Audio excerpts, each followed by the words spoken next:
Good morning, students. I, Akansha Mishra, your TGT science teacher, welcomes you all in your online classes for the class 7th.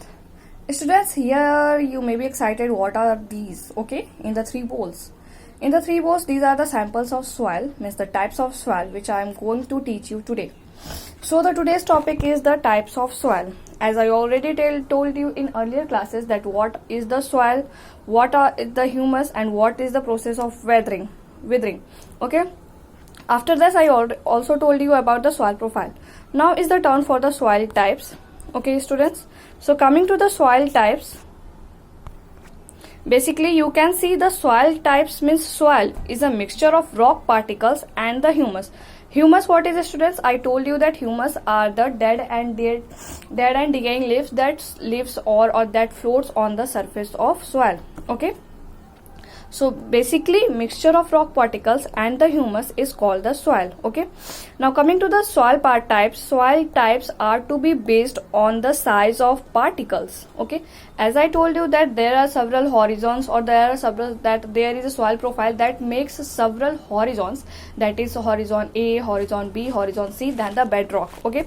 You have seen it in the earlier classes that how the clay particles or the size particles increases from the top soil to the bottom soil, to the bedrock. Now coming to the type of soils that we are going to discuss is based on the size of particles, means the proportion of their size of particles. Okay. Basically in the soil types, they are basically of three types: sandy soil, clayey soil, and the loamy soil. Students, sandy soils means you can easily understand with the sand. Okay, balu type hota hai ye. Then you can see its particles like they are bigger particles but close to each other, means no air can be passed from them. Means, okay, students, the particles are very close to each other and are large in size. That's why no particles or no airs can be passed from it. Okay. Coming to the clay soil, students, you can see that they are very small particles. Okay. Little air are available for them, or little air can be passed from these particles because there is a little space between these particles. You can see it here. So with these spaces, air can be passed from it, and it makes heavier to the clay soil than the sandy soil. When you will hold sandy soil in your hand and the clay soil in your hand at the same time, you can notice the weight of clay soil is different from that of sandy soil, and you can feel that clay soil is heavier than the sandy soil. Coming to the third part, that is the loamy soil, students. Loamy soil is the mixture of sand and clay, means it is a mixture of both types of above soil, that is the sandy soil and the clay soil. You can see it here in this. I have made both types of particles, that is the large particles of the sandy particles and the very small particles of the clay particles. Okay, so loamy soil is a mixture of sandy particles and the clay particles.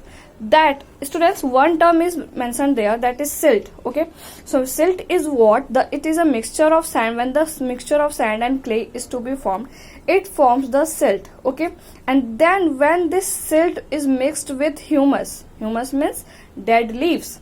Okay, dead leaves or the decaying leaves, then this silt and humus then forms the loamy soil. Get it, students, that sandy soil is basically a type of soil that allows no air to pass through it and has very closed particles in a larger quantity. In the clay soil, little air is available for them, little air passes through them, and there are very small particles that they allows air passes through them. In the loamy soil, both are the mixture of the sandy soil and the clay soil that forms the silt. Then after the formation of silt, the humus, when added to it, when humus gets mixed with it, it forms the loamy soil. Basically, importance of this soil is very much in our today's life, because loamy soil is better for cultivation, better for crop production, and even better for microorganisms and other organisms like earthworm and microorganisms too.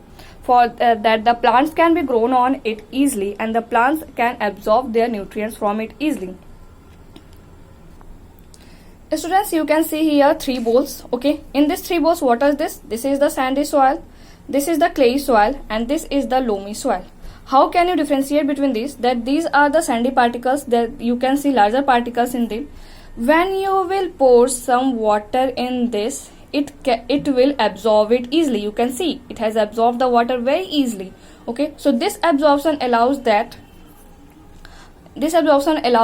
no air passes through it, and water can be absorbed by it. But still there is little bit of water that is not absorbed by the soil. And in next, well, when we will pour some water, you can see that it has absorbed water more easily than the sandy soil. Okay, so as it has absorbed more water than the easily, then it's when you will hold this soil and when you will hold this soil in your hand, you can feel the difference that this is the heavier than this one. Okay, coming to the third one is the loamy soil. This is the mixture of both sandy soil and the clay soil, students. No need to explain this with the help of water, because it is good for production and good for crop productivity. There is no need of that it is heavier than this soil or lighter than this soil, because heaviness or the air passage is based properties are based only on two types, that is the sandy soil and the clay soil. Loamy soil is the best for the crop production and the productivity and the plantation, and other for also microorganisms. This is little bit about the soil types, students. Further on we will go to the properties of soil. Okay, so just go through it and read it once, and if you have any doubt, just tell me. Thank you.